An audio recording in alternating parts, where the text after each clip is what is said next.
Welcome to another special edition of the Slipper Still Fits. I am Arden Cravallo, and today I'm joined by Pepperdine point guard, senior point guard, Colby Ross. Colby, how you doing, man? Thanks for joining me. I'm doing good. Thank you for having me on. So first off, huge win on Wednesday against BYU. Congrats on that. You didn't shoot the ball as well as I'm sure you had hoped, but what other ways were you doing things well in order to get your team the victory? I feel like if I'm not shooting the ball well, I know guys will step up. Kessler had a good game. Cedric had a good game. DJ played really well. So I know if I'm not shooting the ball well, I have teammates that will come up and make big plays. But for me, I feel like I was finding my teammates at the right time. And then on the defensive end, I feel like I made like winning plays when it really mattered. It's really special for you to have a guy like Kessler Edwards with you. How much has it been a great experience for you playing alongside him? It's been great just to see him grow from his freshman year to now, and just to see his progress. He's really become a well-rounded player, can shoot the ball at a high level, and is scoring off the dribble more, plays defense at a high level, and a lot of people are noticing, and he deserves it all. Definitely. Now, I'm sure you know this. You're only 6 points away from joining the 2,000 point club, a great accomplishment for yourself. But you're also 6 points away from joining Gary Payton as the only players in not only the WCC history, but also Pac 12 and the Mountain West Conference history to have over 2,000 career points, 400 rebounds, and 700 assists. I know that's a lot of numbers, but that's crazy career stats for you. What does it mean to be in such elite company with Gary Payton? It means a lot. It's hard to really grasp at in the moment, just to think where I've come from and to be here now doing it. So it means a lot. I feel like I've had great people in my corner, great people just helping me along the way. I've had really good teammates and coaches, so I give a lot of credit to them. So it's been a blessing to being so close to accomplishing this.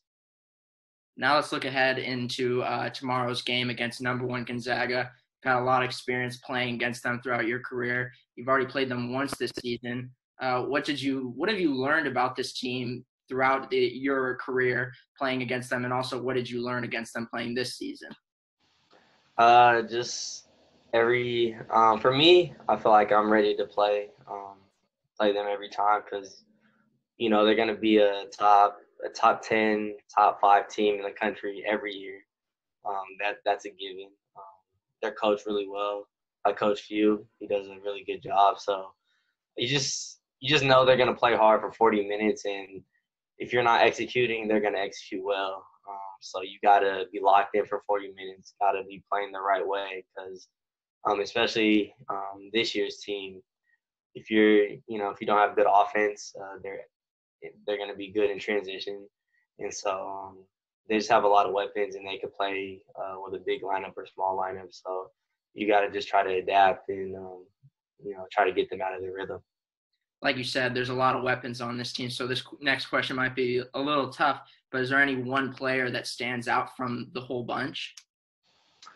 I mean, I feel like Kispert and Timmy, like they're the most probably. I mean, and Suggs. Those are the three main guys that everyone talks about. But I feel like I is the X factor for that team. He's a good player. He does a lot of the little things that I feel like helps their team run and play at a high level. I mean, they have a lot of good players on that team. So yeah, it's hard to stop all of them. A lot of Gonzaga fans would agree with you on the Yai fact right there. So you've been gaining a lot of traction on the NBA draft, mock drafts online, and you're going in a different path to the league in this modern era of basketball as a 4-year college player, which is kind of unheard of if you think about it. How have you benefited from staying and also graduating from Pepperdine? For me, I feel like being a more mature player, being a guy who's been in college, I feel like I've seen it all. I've seen every ball screen coverage. I've seen every defense. So when it is my time to play in the NBA, nothing's going to be a surprise to me as maybe for a guy who's only played in college once, they're only going off of just their potential and what they could do. But for me, I feel like I've seen it all, and I've played versus some of the top guys who have played at who have gone first round pick or lottery pick. So I feel like I've been prepared through the 4 years.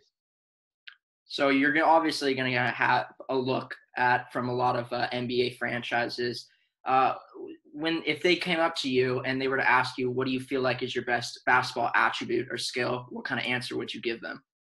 I'd probably say playmaking ability and my IQ. I feel like in any situation, I feel like I can score the ball, pass the ball, and I feel like I do it at a high level just because I know the game really well. One last question for you. You've left a huge mark on the Pepperdine basketball program. What do you think you've left behind for not only for the team that you're playing with right now, for future recruits and future waves? I feel like I changed the culture, not anything super drastic, but I feel like I changed the culture there. Of a guy who comes in early, gets his job done, and then stays late to do workouts and things like that. I feel like I created more of that culture at Pepperdine, and I feel like it was needed. And just being a guy who has a never quit mentality, being a 6 foot, 180 point guard who isn't the most athletic, to doing what I'm doing now, I feel like it'll definitely give recruits, it'll, I guess, give them a lot of belief that they could play at a high level one day. Well, you should be really proud for what you've done at Pepperdine. Thanks again for joining me. I really appreciate it, and good luck against Gonzaga. Thank you. I really appreciate you having me.